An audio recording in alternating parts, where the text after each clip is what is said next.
Greetings, Andy here again with another video, and this is episode 4 of the occasional series I've been doing called Vinyl Chain, and it started off as a thread. I think it was Dylan at Noble Records who early last year set out a challenge to do it, and it reminded me a bit of Stuart Marconi and Mark Radcliffe's radio feature which they do on their weekends on Six Music, which called The Chain, and it is simply linking one record to the next. I'm doing it with my vinyl records rather than individual songs.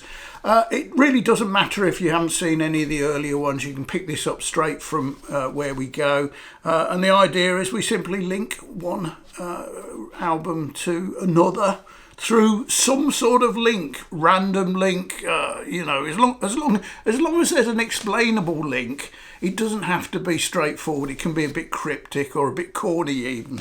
So we finished off the last one with Jonathan Richmond and the Modern Lovers and Modern Lovers Live, which I think was released in '77. This is my original. It was recorded in London at the Hammersmith Odeon, so lots of other live albums recorded there, but I don't want to make this live album, so we came into it with the track The Morning of Our Lives. So we could go out with another track, and there's lots of options here. I'm a Little Airplane, Airplanes, Hey There Little Insect, I'm a Little Dinosaur, lots of stuff there. And I thought, seriously, one track on here is Egyptian reggae, and I thought the Sons of Kemet for that, because Egypt back in the Pharaoh's time was called Kemet. So, but I'm not doing that. With the name Modern Lovers, well, we could have gone for Modern Music by Bebop Deluxe,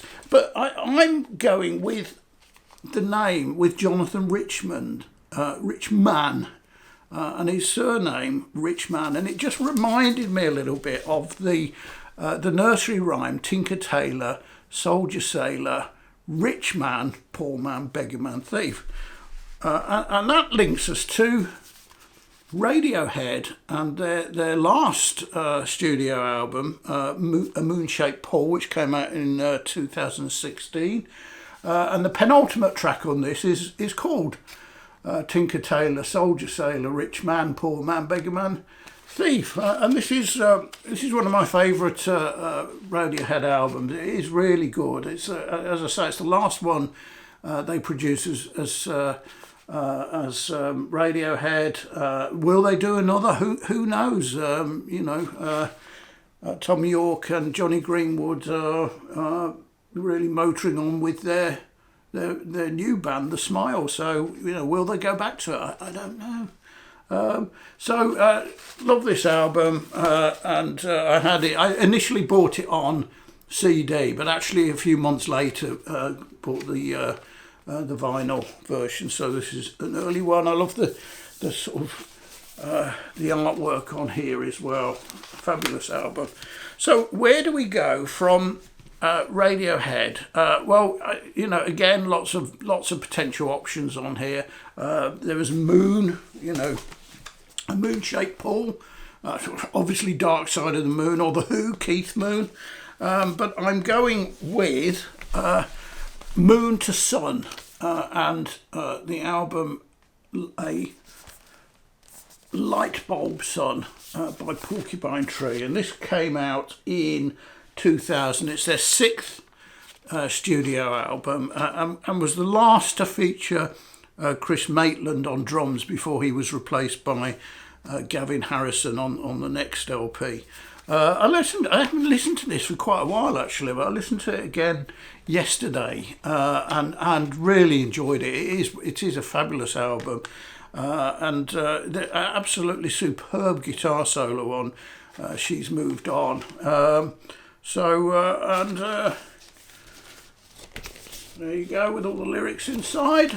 So where do we go from here? Well, I'm going from, there's light bulb and sun, and electricity and power generation, but I'm going to actually pick up sort of a double, but I'm really going with sun here, and the sun is powered by nuclear fusion, where two hydrogen atoms are banged together and produce, for each two hydrogen atoms, it produces a single helium album known as H2HE, which takes us to Vandergraph generator, H2HE, who am the only one.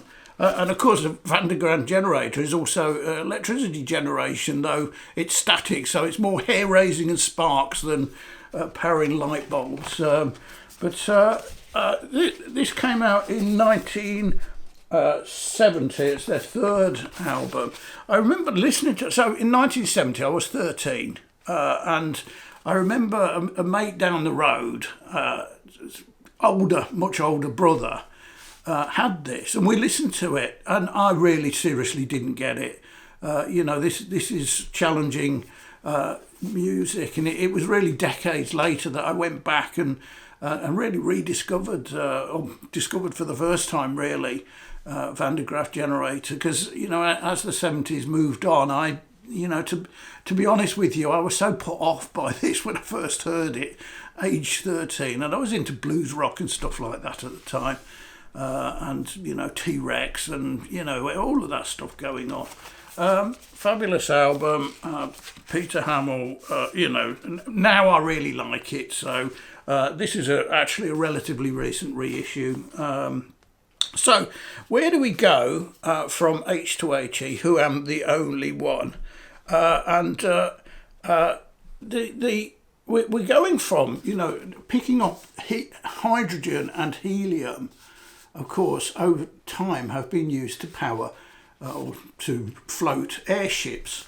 Obviously, famously the Hindenburg blew up in flames, and because the hydrogen set fire, and then subsequently they used helium to lift them because it was more inert. And of course, an airship, particularly the Hindenburg, is a Zeppelin, which takes us to Led Zeppelin and physical graffiti. Now, it probably would have been more appropriate to use Zeppelin 1 because it's actually got a picture of the Hindenburg famously on its cover in bursting into flames, but I don't have it on vinyl. I have a CD version of it because again, that came out in the 60s. I was really too young to buy it at the time, and I didn't. So to many people, this is their best album. I think it's a strange album. I mean, I really like it. It's got some great tracks on it, but it's almost. Most of the tracks were recorded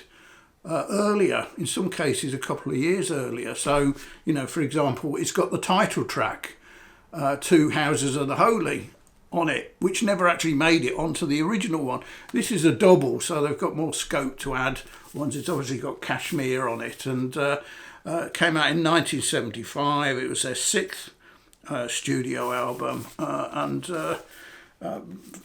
fabulous it is. So where are we going from here? So I'm taking the title Graffiti, and Graffiti, a famous graffiti artist is one Robert Del Naja, aka 3D, who is part of Massive Attack, effectively their leader, part of Massive Attack, and this is their fabulous album from, check me notes, 1998. It was their third album, and before he sort of started out in music, Robert Del Naja, or 3D as his tag was a renowned graffiti artist in the Bristol area, and there was an urban myth for many years that he was actually Banksy.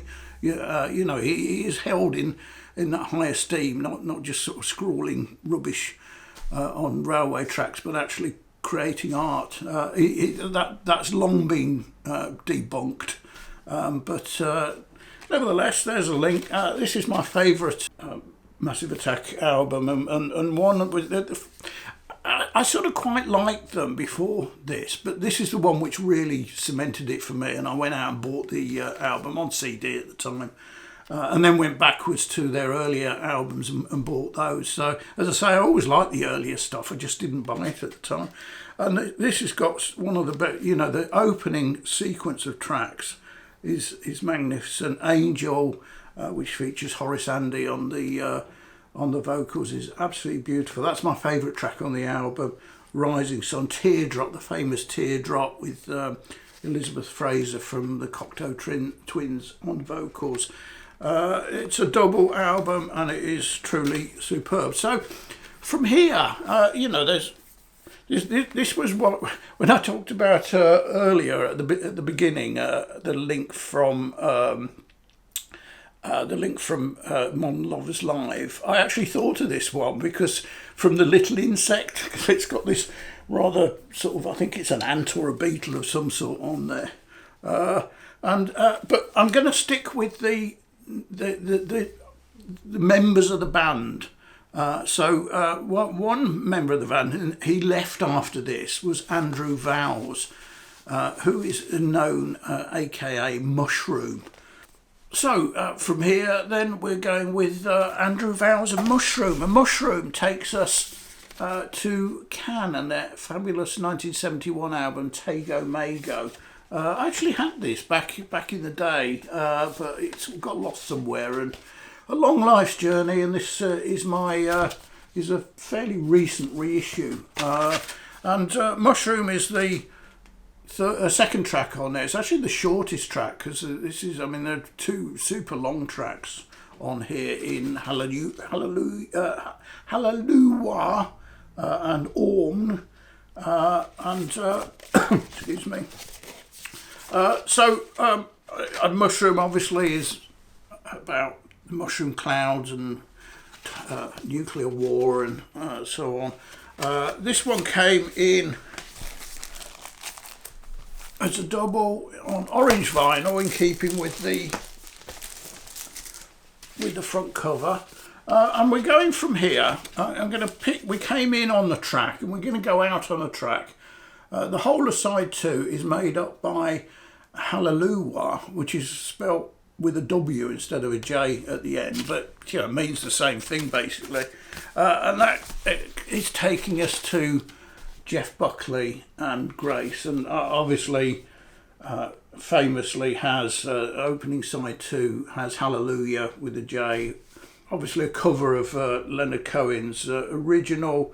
A lot of is it the best cover? There have been some fabulous covers of Hallelujah, but this is right up there, and many people prefer it to Leonard's original. Such a loss, such a beautiful voice. The whole album, and it's an all killer. It's just truly superb, and it came out in 1994. Effectively, it was the only studio album he produced while alive. There were some posthumous releases. So from here, we're gonna use Grace as the link.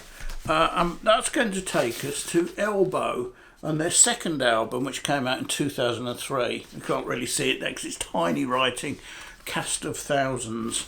The link is the track Grace Under Pressure on here, which famously includes a recording of the audience at Glastonbury in 2002. The Elbow for many years had a sort of every year they had an afternoon slot at a sun going down slot, shall we say, late afternoon, early evening at Glastonbury, and it always got the audience going. Absolutely superb. This is one of my favourite albums they've got, and they produced, and it's just superb. Also, it's got Fallen Angel, Fugitive Motel. I absolutely love. Obviously, Grace Under Pressure, as we say. It's just superb in my humble opinion, and it's a double. Well, it's not. It's a single album, just on black vinyl. So, where do we go from there? Well, Elbow, of course, is an anatomical feature, as are Lips and Heads. which takes us to the Flaming Lips and American Head. So this is their last release as well, which came out, let me check my notes, 2020. I don't know let's just say it's their umpteenth studio release. They've had so many over the years. This was quite a return to form, I think. It's a beautiful album. I really like it. I did get it originally on CD, and then a few months later thought I should have got that on. I liked it that much. I wanted it on vinyl, so it's not a reissue, but it was bought a few months after the original release.